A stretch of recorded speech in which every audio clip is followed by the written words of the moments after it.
if you really care about your fellow man, and you care about prosperity, and you care about peace, you have to care about liberty, not socialism and welfareism and corporatism.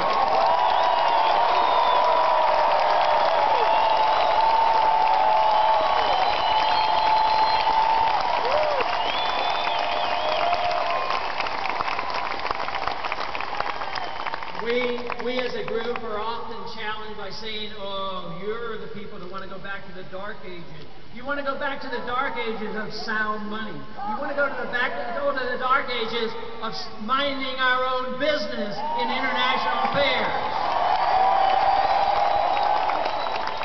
But the real truth is that the old-fashioned ideas is tyranny, and we want to get away from those old-fashioned ideas.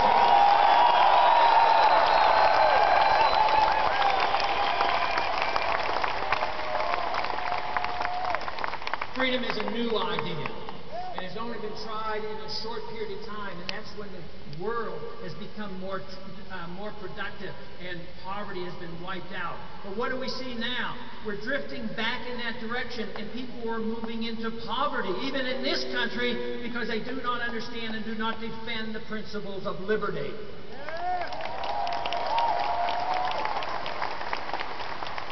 Approximately 100 years ago or so, philosophically, this country accepted the notion that freedom was made up of two parts. Two parts, one where your personal liberties mean one thing, and on the other hand, your economic liberties are separate. That is complete nonsense. Liberty is one unit. You have a right to your life. You have a right to live your life the way you want. You have a right to work hard, and you ought to have a right to keep the fruits of your labor. Yeah.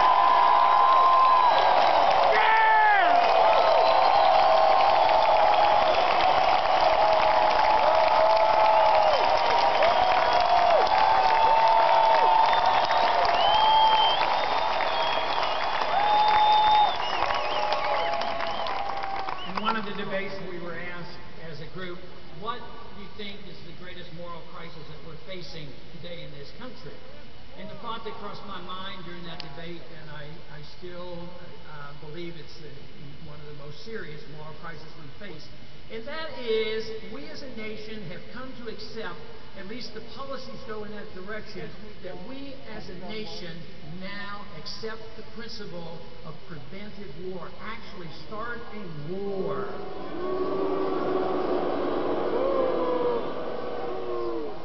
There is no moral justification from that, and there certainly is no constitutional justification to fight as many wars that we have been fighting without a declaration of war.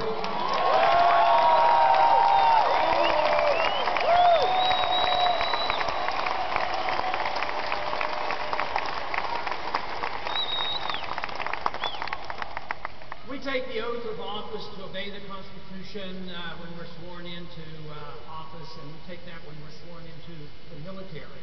And we swear to uphold the Constitution against all enemies, foreign and domestic. Guess what? We do a pretty good job defending against foreign threats. We overdo that because we have no foreign threats. We have no threat that somebody's going to invade this country. We have a threat of terrorism, but that is a consequence of a seriously flawed foreign policy.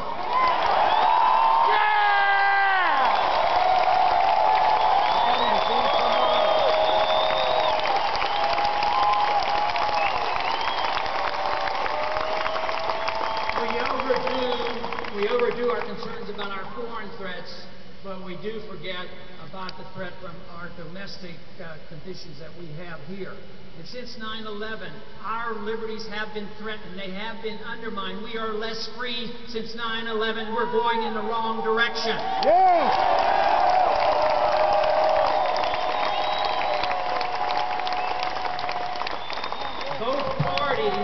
Both parties in these last several decades, and especially in the last decade, has accepted the notion of the unitary president, which is essentially a dictatorship, allowing the president to make decisions on his own.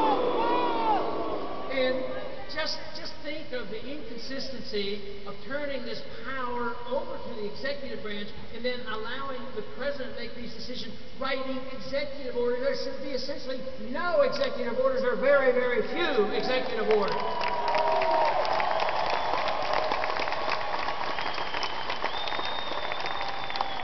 And we can't have a president that goes and takes a bill and arbitrarily writes a signing statement and says, oh, I only like part of this bill, I'm going to ignore the other part.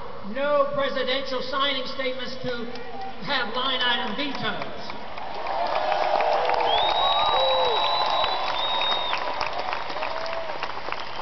But what about the bureaucrats in Washington? Do you think they should have the power to write law? Where did they get this power? Only the Congress is supposed to write the laws, and yet bureaucrats are writing the laws all the time. Just think of the Federal Register. Volumes and volumes and volumes, and if you don't understand every single regulation, you can get into big trouble. And yet, isn't it wonderful? Isn't it wonderful that the Constitution is not complex? We can read it, and most school kids should be able to understand it.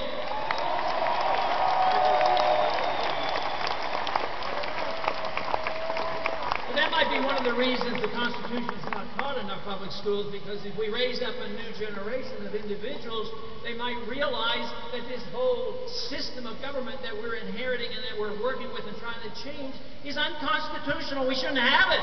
You bet.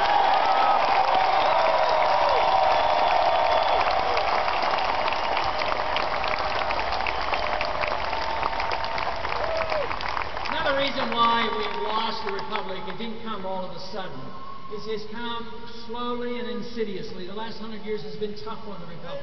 But it started immediately after the Constitution. I mean, the Jeffersonians argued with the Hamiltonians, and they talked about central banking and big government and sedition acts. And so the fights were going on very early to undermine these principles that the founders understood.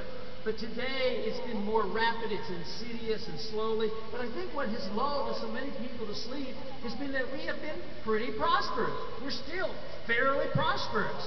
But there is a big difference today, and why the people are awakening is they know that it's an illusion. They know that the prosperity is actually going down, and they're starting to realize that this prosperity comes from too much borrowing and too much spending and too much inflation.